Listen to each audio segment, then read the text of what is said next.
السلام عليكم ورحمة الله وبركاته. ازيكم عاملين ايه؟ اتمنى ان انتوا تكونوا بخير وانتوا بتشوفوا فيديو النهاردة جبت لكم وصفة الكشري المصري. طبعا الكشري من اشهر الاكلات الشعبية الموجودة في مصر، وطبعا مفيش حد بيجي من اي بلد ما يحبش انه يجرب الكشري. الكشري معروف ان لازم يتقدم مع الصلصة والشطة والدقة، الحاجات دي اساسيات الكشري.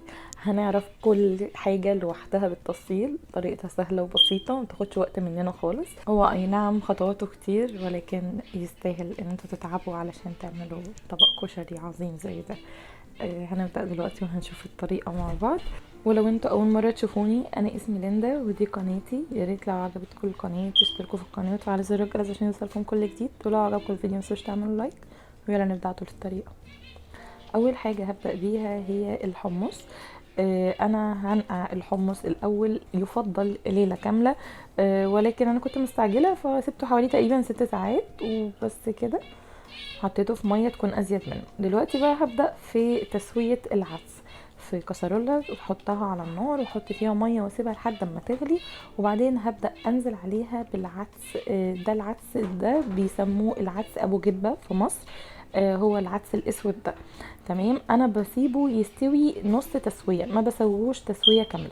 شايفين مطلعاه قوامه مظبوط، مش مهري مني. قعدته بالظبط على النار حوالي 10 دقايق بس، نص تسويه. دلوقتي بقى هنيجي للاساس الكشري وهو البصل.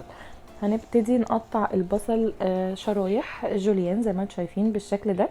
طبعا التقطيع زي ما انتم حابين، ولكن يفضل طبعا انها تكون جوليان او شرايح علشان يطلع شكلها حلو. تمام، زي ما هي كده من غير اي اضافات، لا دقيق ولا نشا ولا اي حاجه. هحمرها بالشكل ده وهتطلع معانا مقرمشه جدا. دلوقتي في طاسه سخنه على النار حطيت كميه من الزيت كويسه، لان الزيت ده هو اللي انا هستعمله في الكشري كله. حطيت كميه كويسه، وبعدين اختبرت الزيت الاول بواحده من شرايح البصل، وبعدين بدات انزل بالبصل بالتدريج، ما بنزلش بيه مره واحده عشان ما يبردش الزيت. وهفضل معاه لغايه ما يديني اللون ده. شايفين اللون عامل ازاي؟ حلو جدا. سامعين صوت القرمشه؟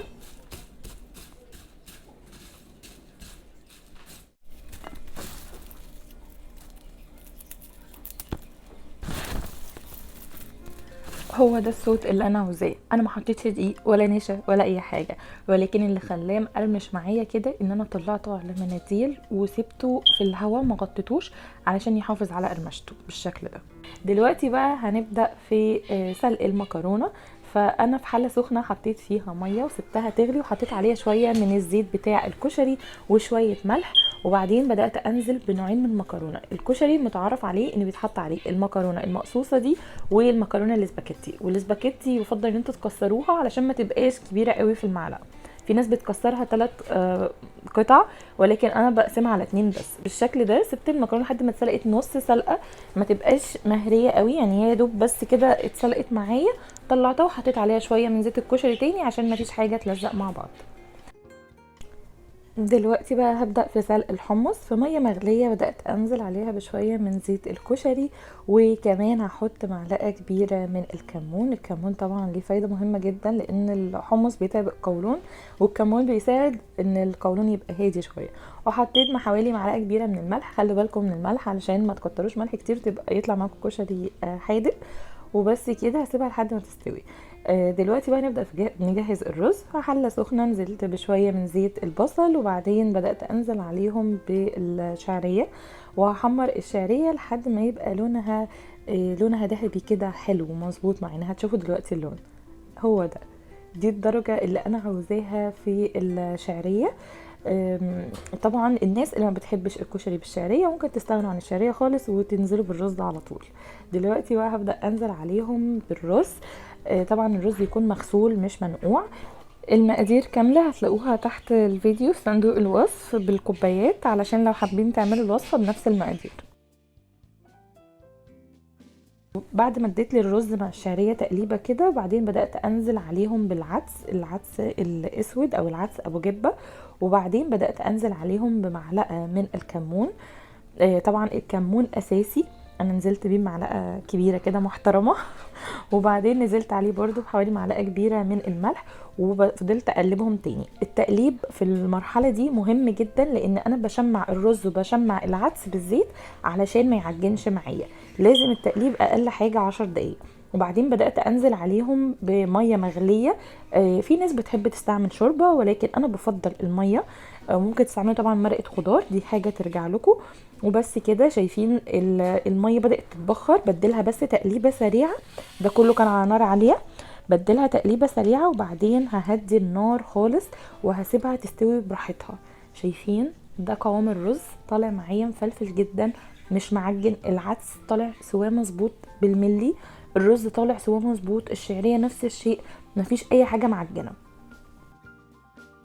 دلوقتي بقى هبدأ في تجهيز الصلصة.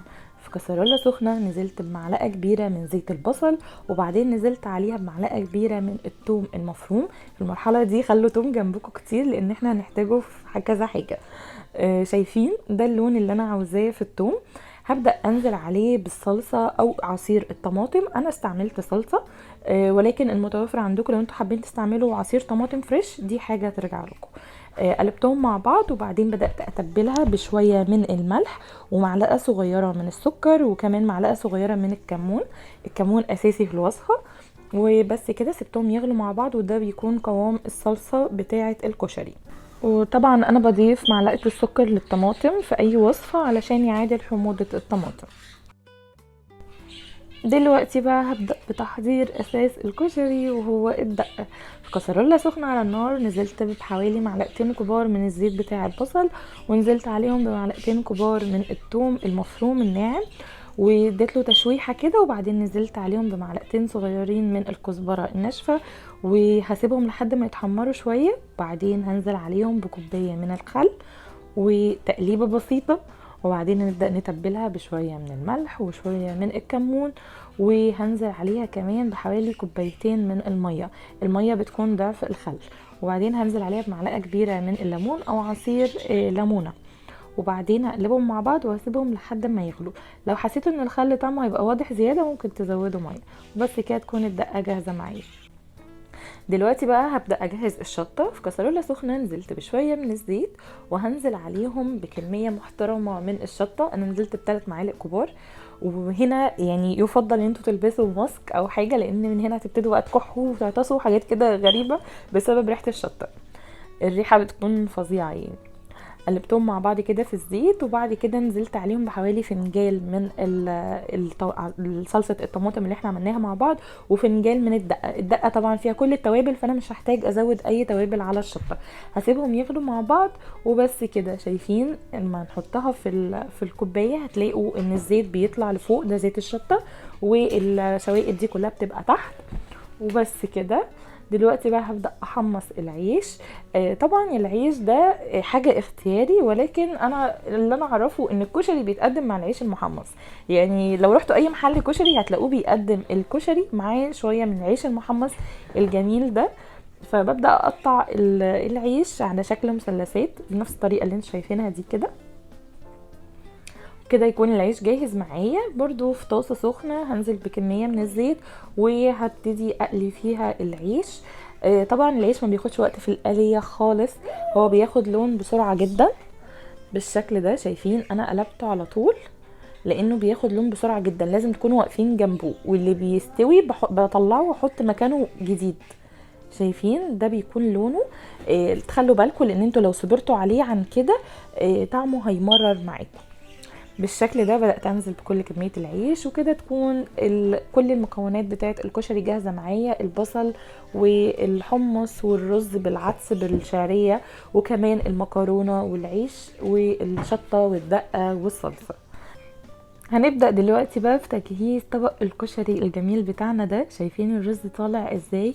قوامه مظبوط جدا، مفلفل، مش معجن، مستوي التسوية مظبوطة، طعمه حلو، التوابل بتاعته مظبوطة، كل حاجة فيه بيرفكت بجد. يعني في ناس بتكره انها تعمل الكشري علشان الرز بيطلع معاها معجن، او العدس بيطلع مهري ما بيبقاش باين. ولكن بجد لو مشيتوا على الخطوات مظبوطه وعملتوا الكشري بنفس الخطوات وبنفس الترتيب اللي انا وريته لكم في الفيديو هيعجبكم جدا وهيطلع معاكم بيرفكت. الطبق ده انا حبيت ان انا اعمله منسق شويه زي ما انتم شايفين، عملت خطوط كده بالمكونات كلها. وبعدين حبيت اعمل الطبق ده بقى بالطريقه التقليديه بتاعه تقديم الكشري العادي. الرز عليه المكرونه وعليه الصلصه وعليهم شويه من البصل. طبعا انا لما باجي بقدم الكشري ما بحبش ان انا اكتر الصلصه، لان في ناس ما بتحبش ان تكون الصلصه كتيره على الكشري. فبخلي الصلصه تكون جنب الكشري جانبا، بحيث لو انت مثلا عاوزين تزودوا صلصه ولا حاجه دي حاجه ترجع لكم. زي ما انتم شايفين كده في ناس ما بتحبش الصلصه كتير. وبدات ازينها بقى كده شويه بالعيش وقدمت معاها الشطه والدقه. طبعا اساس الكشري هو الدقه، يعني مفيش اي اختلاف عليها، وانا بحب الشطه جدا فبالنسبه لي اساسي برضو. بس كده ده بيكون شكل طبق النهارده. اتمنى ان انتوا تكونوا استفدتوا من الفيديو والطريقه تكون عجبتكم، ويا ريت لو طريقه الكشري عجبتكم ان انتوا تجربوها وتقولوا رايكم تحت في الكومنتات، وانا متاكده ان شاء الله هيعجبكم. يا ريت لو عجبكم الفيديو متنسوش تعملوا لايك للفيديو، ولو مش مشتركين في القناه تشتركوا دلوقتي وتفعلوا زر الجرس عشان يوصلكم كل جديد. واشوفكم على خير تاني قريب في فيديو جديد.